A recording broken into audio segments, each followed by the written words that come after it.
Everybody, welcome to के S हरतानी education. इस video में हम लोग डिस्कस कर रहे हैं क्लास 12th का इकोनॉमिक्स गुजरात बोर्ड, और हम लोग उसमें पहुंचे हैं चैप्टर नंबर 6 पे, जिसका मेरे ख्याल से ये लास्ट पार्ट है। पार्ट नंबर 1 और 2 इसका बन चुका है। फर्स्ट पार्ट में हमने इसके मीनिंग और टाइप्स को किया था, अनएम्प्लॉयमेंट का मीनिंग और टाइप्स। सेकेंड पार्ट में हमने इसके कॉजेज को अच्छे से डिटेल में स्टडी करा है, और फाइनली अब हम थर्ड पार्ट में किस तरह से अनएम्प्लॉयमेंट को रिड्यूस किया जा सकता है और स्टेट प्रोग्राम्स क्या क्या हैं, हमारी गवर्नमेंट क्या क्या स्टेप्स उठा रही है अनएम्प्लॉयमेंट की प्रॉब्लम को सॉल्व करने के लिए, इन सारी चीज़ों को समझने की कोशिश करेंगे। चलिए तो फिर शुरू करें। अगर फर्स्ट और सेकंड पार्ट को आप देखना चाहते हैं, मैं लिंक आपकी डाल दूंगी डिस्क्रिप्शन बॉक्स में, प्लस ऊपर आई बटन में भी आप जाकर के उनको देख सकते हैं, समझ सकते हैं। आपकी कोई भी डाउट्स हैं, please feel free to contact me in the comment section. चलिए शुरुआत करें इस पर्टिकुलर वीडियो की। तो हम लोग पढ़ेंगे आज मेजर्स, किस तरह से हम अनएम्प्लॉयमेंट को कम कर सकते हैं। अब तक इस चैप्टर में हमने ये समझ लिया कि अनएम्प्लॉयमेंट की प्रॉब्लम जो है कितनी बड़ी है, किस लेवल तक है, और उसके क्या क्या रीजंस हैं। इंडिया में हम लोग अनएम्प्लॉयमेंट को स्टडी कर रहे हैं। इससे हमको एक बात तो समझ आ गई कि अनएम्प्लॉयमेंट की प्रॉब्लम दिन ब दिन सीरियस होती चली जा रही है। इसके रीजन से हमको बड़ा आसान हो जाएगा कि हम उसका सोल्यूशन ढूंढ पाएं। अनएम्प्लॉयमेंट की प्रॉब्लम सिर्फ इकोनॉमिक नहीं है, यानी सिर्फ पैसों के रिलेटेड नहीं है। अगर मैं बेरोजगार हूँ तो सिर्फ पैसों की प्रॉब्लम नहीं होगी, साथ साथ में सोसाइटी में मेरे लिए प्रॉब्लम है, मॉरल प्रॉब्लम होती है, साइकोलॉजिकल यानी दिमाग पे असर होता है। मॉरल प्रॉब्लम क्यों होती है? एक स्टेज पे हमको लगने लगता है कि if I am able to earn money, मैं पैसे कमाने के काबिल हूँ तो क्यों नहीं कमा रही हूँ। ये एक मॉरल अंदर ही अंदर एक लड़ाई झगड़ा चल रहा होता है। पॉलिटिकल पॉइंट ऑफ व्यू से भी देखें तो भी ये प्रॉब्लम बड़ी सीरियस है। इसीलिए इंडिया अपने फर्स्ट 5 ईयर प्लान से ही उसका सबसे बड़ा उद्देश्य ये रहा है कि वो अनएम्प्लॉयमेंट की प्रॉब्लम को कम करे। स्पेशली उनका जो 5th और 6th 5 ईयर प्लान था, उसमें उनका प्राइम ऑब्जेक्टिव यानी दी ओनली प्राइमर, हम लोग बोलते हैं ना किसी चीज़ को प्राइमरीली लेना, है ना, ये उनका प्राइम ऑब्जेक्टिव था कि अनएम्प्लॉयमेंट को दूर किया जाए। 8th 5 ईयर प्लान में ऐसा सोचा गया कि राइट टू एम्प्लॉयमेंट को फंडामेंटल राइट बनाया जाए। हमारे कुल मिला के 7 फंडामेंटल राइट्स हैं, उसमें उन्होंने एक और ऐड करने की कोशिश की, वो था राइट टू एम्प्लॉयमेंट, और चेंजेस किए जाएं कॉन्स्टिट्यूशन में। लेकिन ऐसा हो नहीं पाया, it could not be materialised, मतलब ऐसे इसको हम कर नहीं पाए। और ये साफ हो गया कि एम्प्लॉयमेंट अपॉर्चुनिटीज़ देना हमारे कंट्री की जिम्मेदारी है। क्यों? क्योंकि वो सोच रहे थे ना कि कॉन्स्टिट्यूशन में डालना चाहिए।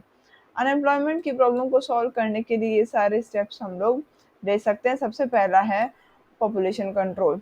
हमारे इंडिया में पॉपुलेशन ग्रोथ रेट बहुत ज़्यादा है, उसी से आपका अनएम्प्लॉयमेंट का प्रॉब्लम ज़्यादा सीरियस होता चला जा रहा है।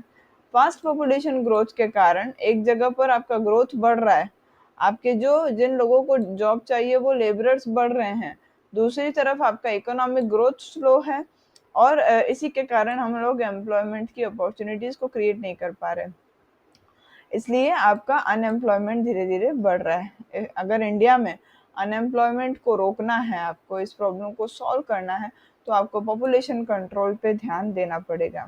इसके साथ साथ पॉपुलेशन ग्रोथ का जो रेट है वो धीरे धीरे नीचे आएगा, और लेबर सप्लाई जो इतना बढ़ रहा है वो भी धीरे धीरे नीचे आ जाएगा। तो जॉब सीकर्स मतलब वो लोग जो जॉब ढूंढ रहे हैं, वो लोग कम हो जाएंगे, और दूसरी तरफ पॉपुलेशन कंट्रोल के कारण आपके रिसोर्सेज भी बचेंगे। जाहिर सी बात है, अगर मान लीजिए एक जगह पर 100 लोग रहते हैं तो वो कम पानी, कम पेट्रोल, सब कुछ कम कम यूज करेंगे। वहीं अगर 200 1000 लोग हो गए वहां पर, तो वो रिसोर्सेज को ज़्यादा यूज़ करेंगे। As a result capital investment, employment opportunity सब बढ़ चला जाएगा। और पॉपुलेशन कंट्रोल के साथ लॉन्ग टर्म में, यानी कि आने वाले टाइम में, आपका जो प्रोडक्टिव एज ग्रुप है 15 से 64 साल वाले, उनको आप सही जगह पर नौकरी दे पाएंगे। दूसरा है increase in rate of economic development. आपके कंट्री को डेवलप करवाने के लिए कोई ना कोई रास्ते उठाने, मतलब कोई ना कोई रास्तों पे चलना पड़ेगा। ये सबसे कंस्ट्रक्टिव सॉल्यूशन है। कंस्ट्रक्टिव मतलब this can be done. Unemployment को रिड्यूस करने के लिए आप अपना इकोनॉमिक डेवलपमेंट का रेट बढ़ाइए। प्लानिंग के शुरुआती ईयर्स में आपका इकोनॉमिक डेवलपमेंट का रेट रहा जाता था 3 to 3.5%, बहुत ही कम था ये। धीरे धीरे अब ये बढ़ने लगा है ना, हायर रेट पे बढ़ने लगा है। और अपॉर्चुनिटीज, एम्प्लॉयमेंट की अपॉर्चुनिटीज भी हम लोग धीरे धीरे डेवलप कर पाएंगे, और अनएम्प्लॉयमेंट की प्रॉब्लम को सॉल्व कर पाएंगे। इसके लिए हमारे जो 3 सेक्टर्स हैं इकोनॉमी के, कौन-कौन से हैं? प्राइमरी यानी एग्रीकल्चर, सेकेंडरी यानी कि इंडस्ट्री और थर्ड वाला है टर्शियरी यानी कि सर्विस।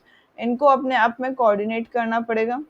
कैसे ये अपने आप में कैपिटल इन्वेस्टमेंट बढ़ा सकते हैं, पब्लिक प्राइवेट कोऑपरेटिव सेक्टर्स जो हैं हमारे, उनको कैसे वो आगे ले जा सकते हैं। एग्रीकल्चरल सेक्टर में इरिगेशन फैसिलिटी और बाकी की जितनी फैसिलिटीज़ उनको चाहिए वो उनको मिलनी चाहिए।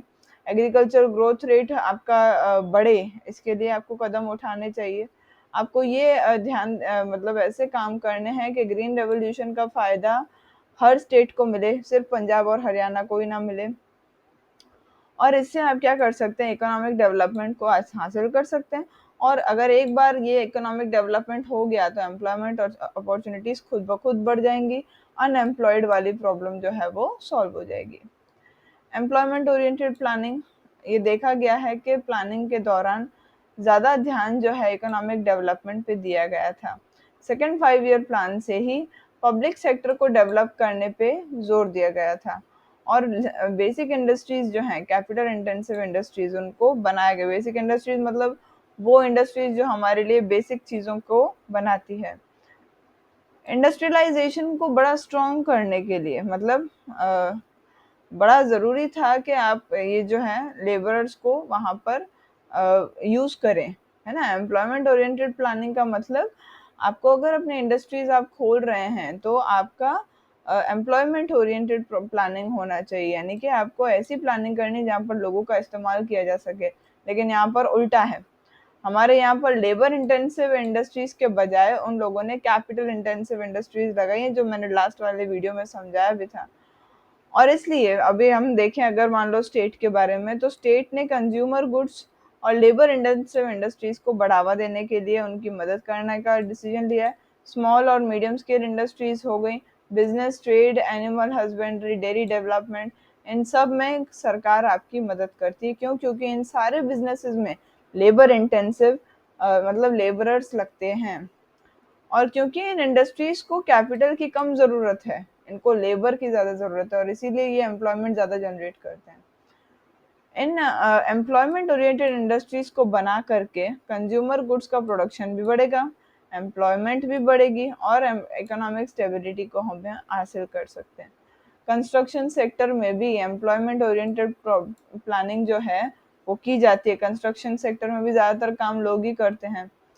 स्टेट्स भी कोऑर्डिनेट कर सकते हैं कैपिटल इंटेंसिव और लेबर इंटेंसिव प्रोडक्शन टेक्निक के बीच में।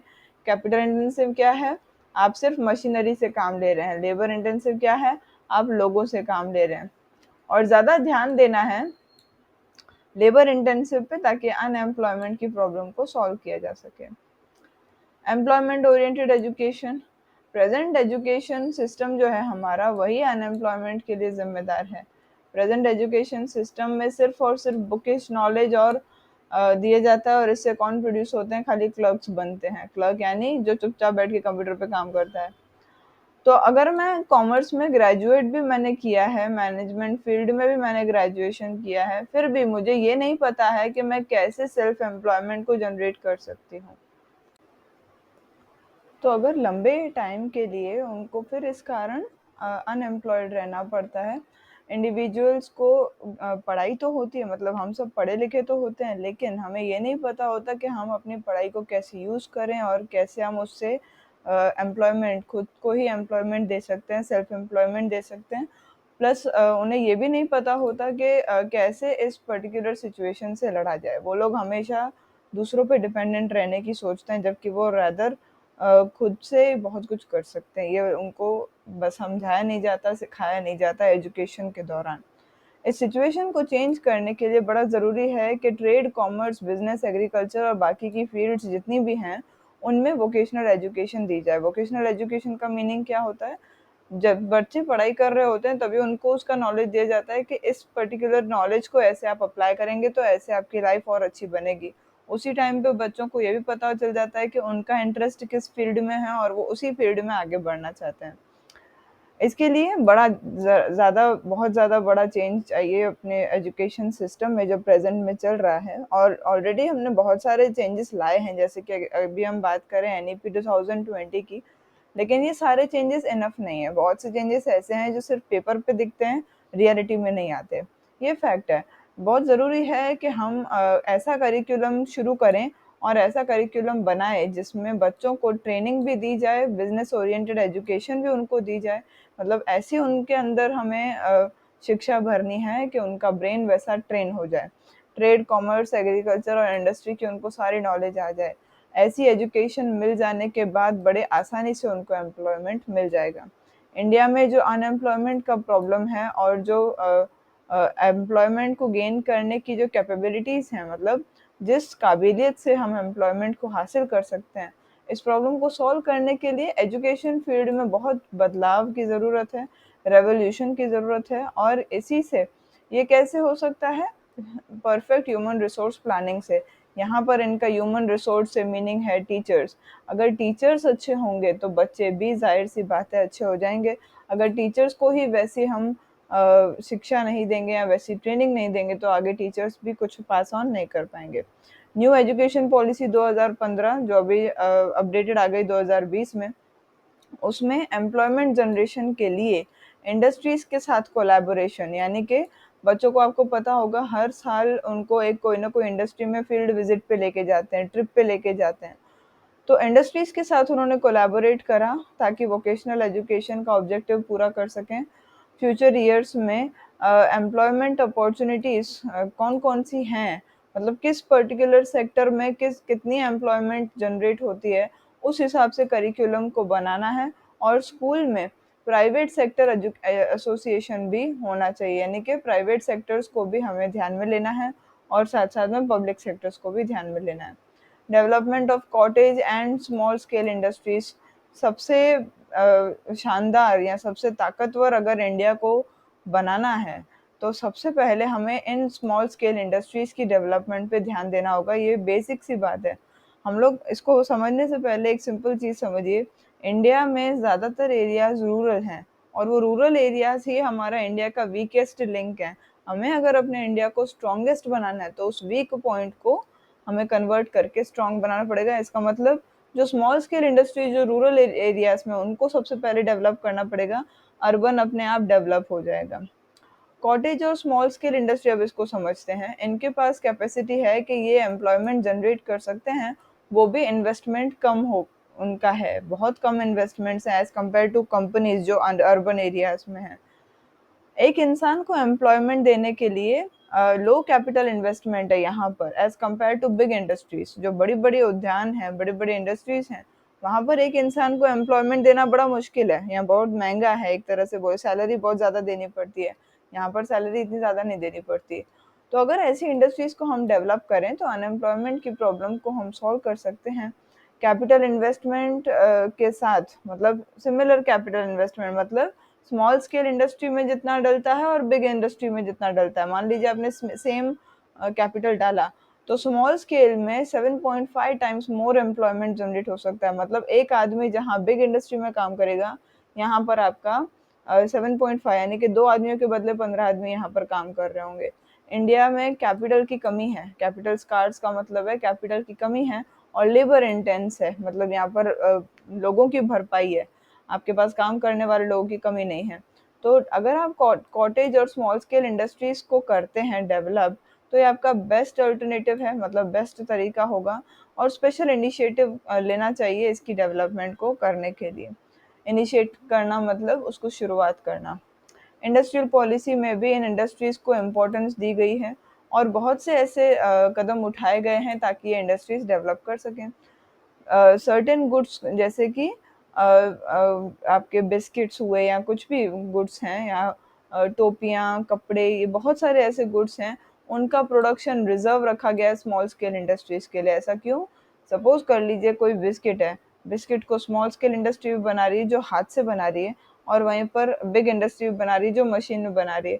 तो ज़्यादा प्रेफर आप कौन सा करेंगे? बिग वाला करेंगे, क्योंकि वो मशीन वाला बना हुआ ज़्यादा अच्छा दिखेगा, सुंदर दिखेगा। इनके लिए रिजर्व करने का यही एक रीज़न है कि स्मॉल स्केल इंडस्ट्रीज जो प्रोडक्ट बना सकती हैं वो बिग वाले नहीं बना सकते, क्योंकि लोग वही खरीदेंगे जो बिग वालों ने बनाया, तो स्मॉल स्केल वालों को कौन खरीदेगा। इसलिए इनके लिए कुछ चीज़ों को रिजर्व रखा गया है, लोगों को अगर वो चाहिए तो वो इन्हीं इंडस्ट्रीज से बन करके आता है। इन इंडस्ट्रीज को डेवलप करने के लिए स्टेट जो है मॉनेटरी, टेक्निकल और मैनेजरियल हेल्प भी प्रोवाइड करते हैं। मॉनेटरी का मतलब है पैसों से किसी को हेल्प करना, टेक्निकल का मतलब है उनको मशीनरी का हेल्प करना, और मैनेजरियल का मीनिंग है उनको अच्छे से चलाने में मदद करवाना। Extension of infrastructural facilities, infrastructure बड़ा ज़रूरी है। इंफ्रास्ट्रक्चर का बेसिक मीनिंग क्या है? आपका रोड्स, हॉस्पिटल्स, जो आपके बेसिक अम्यूनिटीज़ हैं वो सब। इंडिया में जो रूरल एरियाज हैं, यानी जो आपके गांव हैं, वहाँ पर एम्प्लॉयमेंट कम है, हमें पता है। अर्बन के मुकाबले वहाँ एम्प्लॉयमेंट कम है। इसका एक सबसे बड़ा रीज़न है कि वहाँ पर इंफ्रास्ट्रक्चर है ही नहीं, बहुत पुअर फैसिलिटीज़ हैं। तो अगर गवर्नमेंट ये सारी जो सर्विसेज हैं, जैसे कि मान लीजिए education, health, housing, electricity, roads, business training centre, ये सारी इंफ्रास्ट्रक्चरल फैसिलिटीज गवर्नमेंट प्रोवाइड करती है या इनको बढ़ावा देती है, और लोकल रिसोर्सेज की हेल्प ले, लोकल रिसोर्सेज मतलब जो वहाँ के लोग हैं उनकी अगर वो हेल्प ले, तो एम्प्लॉयमेंट उन सबको मिलेगा, और वो एम्प्लॉयमेंट उनके घर के नज़दीक भी होगा, नियरर होगा। इंफ्रास्ट्रक्चरल फैसिलिटीज जैसे जैसे डेवलप होंगी, नई नई एम्प्लॉयमेंट अपॉर्चुनिटीज क्रिएट होंगी। कैसे? सिंपल सी बात है, देखिए, अगर एजुकेशन यानी कि आप स्कूल बना रहे हैं किसी भी जगह पे, सपोज कर लीजिए आप खुद सरकार हैं, आपने किसी जगह पे स्कूल बनाया, तो स्कूल में प्यून्स को एम्प्लॉयमेंट मिलेगा, टीचर्स को एम्प्लॉयमेंट मिलेगा, प्रिंसिपल होगा, बहुत सारे लोग हैं जिनको नौकरी मिलेगी। हेल्थ यानी कि हॉस्पिटल्स अगर खुलेंगे तो उसमें भी बहुत से लोगों को नौकरी मिलेगी। अच्छा, खुलने के बाद तो चलो अलग से, बाद में नौकरी मिलेगी सो मिलेगी। जब ये चीज़ें बन रही होंगी, जब स्कूल बनेगा, जब हॉस्पिटल बनेंगे या घर बनेंगे या इलेक्ट्रिसिटी की फैसिलिटी बनने शुरू होगी, तो लोगों को उस टाइम पे भी काम मिलेगा, क्योंकि वो बनने में भी लोग ही काम कर रहे होते हैं, जिसको हम मैसॉन बोलते हैं। तो जब बनने से लेकर के जब वो बन जाएगा उसके बाद भी, यानी अप टिल दी एंड बहुत से लोगों को वहाँ पर ये एम्प्लॉयमेंट मिलता चला जाएगा। एम्प्लॉयमेंट जो है एग्रीकल्चर में भी हम जनरेट कर सकते हैं, और अलाइड सेक्टर्स में भी कर सकते हैं, यानी कि जो बाकी के सेक्टर्स हैं, और अनएम्प्लॉयमेंट की प्रॉब्लम को रिड्यूस कर सकते हैं। नेक्स्ट आता है वो है speed and expansion of green revolution in agricultural sector. Agricultural sector में ग्रीन रेवोल्यूशन है, लेकिन उसको और तेजी से बढ़ाना है, और साथ साथ में उसको एक्सपांड भी करना है। इसका जो फायदा है वो सिर्फ पंजाब हरियाणा, मेनली पंजाब हरियाणा को मिलता है, बट हम चाहते हैं कि पूरे इंडिया को मिले, इसी को बोलेंगे हम लोग एक्सपांड करना।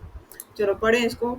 इंडिया में हाई पॉपुलेशन ग्रोथ रेट है, उसमें से सबसे ज़्यादा पॉपुलेशन जो है एग्रीकल्चर पे निर्भर करती है, कामकाज के लिए, पैसों के लिए। इससे यहाँ पर डिसगाइज अनएम्प्लॉयमेंट क्रिएट हो जाता है। डिसगाइज अनएम्प्लॉयमेंट क्या है, ये हमने पहले पढ़ा है। और साथ साथ में हमारे यहाँ पर मानसून जो है वो अनसर्टेन है, मानसून कब आएगा, कितना आएगा, पता नहीं। इरिगेशन फैसिलिटीज इतनी ज़्यादा हमारे पास है नहीं, यानी पानी की सुविधाएं इतनी नहीं है। इस कारण सीजनल अनएम्प्लॉयमेंट क्रिएट हो जाता है। क्यों? क्योंकि ज़्यादा लोग जो है एग्रीकल्चर पर निर्भर करते हैं, और इन लोगों को आप दूसरे सेक्टर में शिफ्ट नहीं कर सकते।